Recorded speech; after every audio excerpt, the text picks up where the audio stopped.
Hey everybody, welcome back to Eating with Evans. This week we're going to make classic chocolate chip cookies. To do this, we're going to focus on some of the key parts of making the cookies, which is how you incorporate some of the ingredients together. A method specifically that we're going to be using for this is called creaming, where you mix the butter and the sugar together, and we're going to whip a little bit of air into the cookie dough so that there's a little bit of lift in the cookies. So what you're going to need for this recipe are 2 stainless steel bowls. I have my big one for my KitchenAid mixer and a smaller one that I'm going to use for my dry ingredients. Silicone spatula and a balloon whisk. A set of measuring cup and spoons.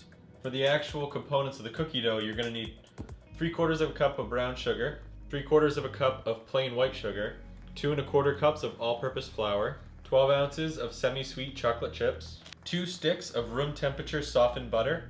I like this butter from Kate's Creamery in Arundel, Maine. It really is better if you just leave the butter out overnight. This way the butter is going to be soft and pliable and easy to cream into the sugar, and you're not going to have to fuss with the microwave to soften the butter. 1 teaspoon of vanilla extract, 1 teaspoon of baking soda, 1 teaspoon of kosher salt, and 2 large eggs. So to start this recipe out, what we're going to do is we're going to combine all of our sugars together. And as we said before, it's 3/4 of each brown sugar and white sugar. And if there's some lumps in your sugar, reach into your mixture and break up all the lumps of sugar. Because what it's going to do is if you leave those lumps in there and they don't have a chance to break down, it's going to cause little pockets of sugar in your cookies. And some people may like that, but for these cookies to stay classic, I would just try and avoid having these lumps of sugar in your final cookie. Now we're going to do the same thing with the brown sugar. And make sure whenever you're working with brown sugar that when you fill up your measuring cup, you want to pack down the brown sugar. Most of the time recipes will call for that. They'll tell you, say 3/4 of a cup of packed brown sugar. And the reason being is there's actually molasses that's in this sugar. The molasses is what gives the brown sugar its brown tint. It's very viscous. As you can tell from touching the brown sugar, it's really sticky. So if you don't pack down the brown sugar in the measuring cup, there's a chance that it's sticking together and not fully seated in the measuring cup. And a 1/2 cup. So now that the sugars are combined, I'm going to use my whisk to whisk these together. Now the reason I did that was to break up the brown sugar that I had just packed into my measuring cup. And the reason I want to do that is sometimes you'll get these big clumps of brown sugar, kind of similar to what you see in your white sugar container. And some of these are going to be soft and they're going to go right apart, and others are going to actually be hard as a rock, and you're going to want to take those out or else it's going to mess up the texture of your cookie. And here's one that I just found that you can see there must have been a pocket of molasses or just some moisture in the brown sugar, and it's actually a rock of brown sugar. So I would set that aside. So this is looking pretty good. I'm going to move this aside and start on my second bowl. Now to this bowl we're going to add 2 1/4 cups of all-purpose flour. Now when I scoop out my flour, what I like to do is take a big scoop so that it's mounded a little bit, and I use the back of a butter knife to move the flour back and fill in the void, and then move it forward to level off my scoop. It's my second cup of flour and 1/4. I'm going to whisk this up a little bit just to loosen it up, get it a little aerated. Now to this flour I'm going to add 1 teaspoon of baking soda. I like to get the cans of baking soda like this because it comes with a little lip that's built in for you to level off your baking soda. The purpose of the baking soda in this recipe is to actually cause the cookies to lift a little bit, which you're going to see later on. Now we're going to add 1 teaspoon of kosher salt, and I'm going to mix this to combine with my whisk. Now I can set this aside and crack some eggs. In a second here we're going to start combining the butter with the sugar in my stand mixer, and after that's done actually creaming, we're going to start adding the eggs one at a time. The best way to do this is to crack these eggs into a bowl ahead of time. That way you're not going to ruin your entire batch in case there's, you have a bad egg or there's a shell. You don't want to have the shell end up in the cookie. I recommend that you crack your eggs ahead of time.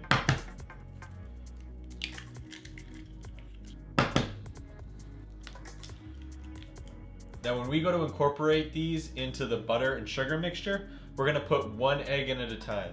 And you're going to see that as I go to pour it in, the yolk is going to pull the white with it, and it's going to actually come out as 1 egg. It's all going to come out together, and it's going to leave 1 egg left in this bowl.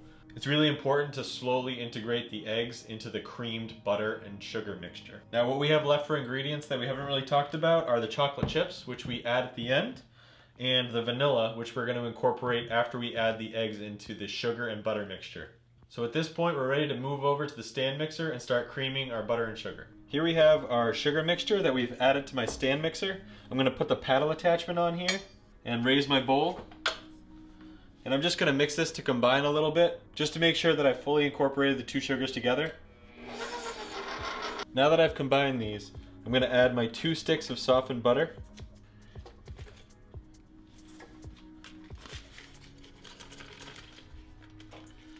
Now that I've added both sticks of butter to this, I'm going to actually let it mix for a couple minutes, and then I'm going to start scraping down the sides, and I'm going to continue that process on until it's fully creamed together.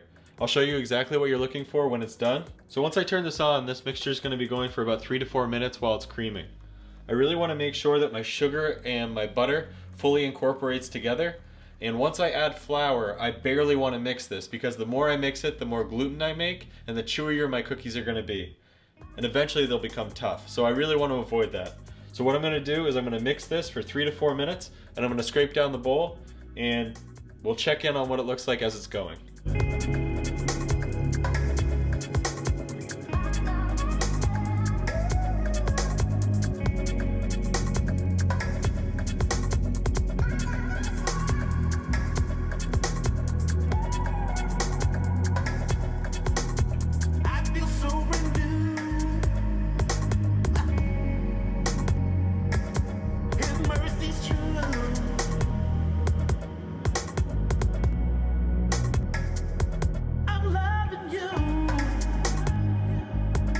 At this point, the butter and the sugar have spent about 3 to 4 minutes actually creaming.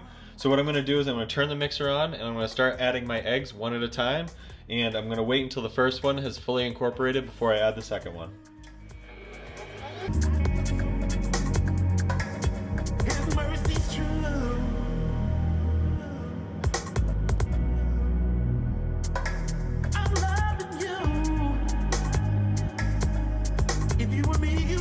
Now that my second egg has fully incorporated, I'm going to add in 1 teaspoon of vanilla. And now I'm going to turn the mixer on just to get that vanilla combined.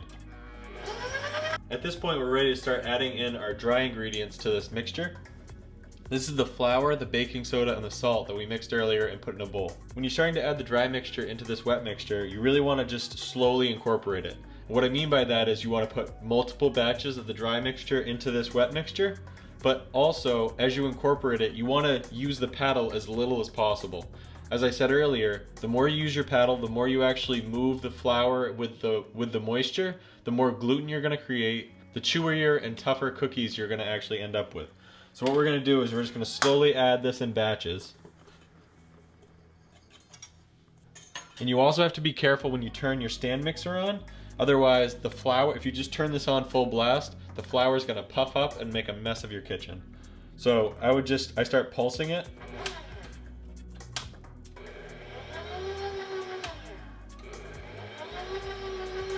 Let it mix a little bit. And when I start to determine that the flour has caught onto the moisture a good amount, I'll turn it up a little bit. And that's all I want to do. And then I'm going to scrape the sides of my bowl down to get some of that loose flour. Now at this point, I'm going to continue batching my dry mixture into the wet mixture, and I'll show you what we do after all the dry is mixed in with the wet.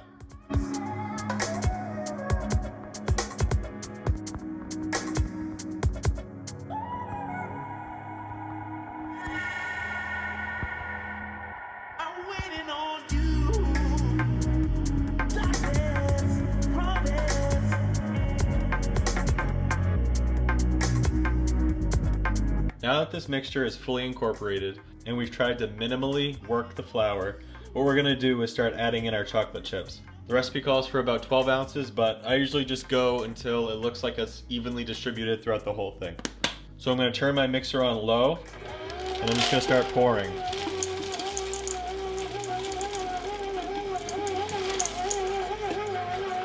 That's it. Now we're going to start portioning these out on cookie sheets that you can either line with parchment paper or you can spray it with baking pan. At this point, what I'd like to say is preheat your oven to 375 degrees Fahrenheit.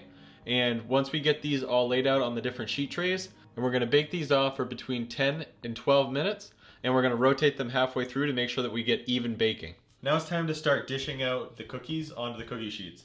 Like I said, I like to use pan baking, and I like to use it because I can also spray the disher so that the cookie dough releases quickly from the disher. This is a 1 5/8 ounce disher, and it's going to give me about 6 cookies per cookie sheet, because I'm going to give them plenty of space so when they flatten out, they actually don't start merging together. So I'm going to spray my pan, and then I'm going to spray the disher so the cookie dough doesn't stick. I'm going to make sure that the cookie dough is fairly flat within the scoop so that I get the same size of every cookie.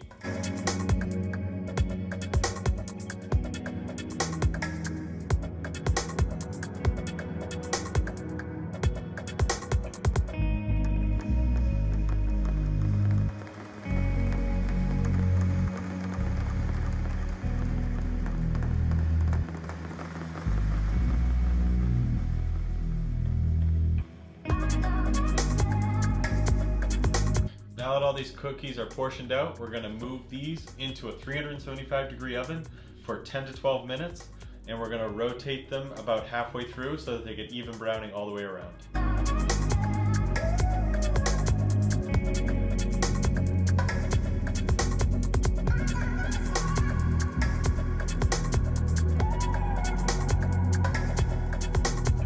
And these are the final chocolate chip cookies.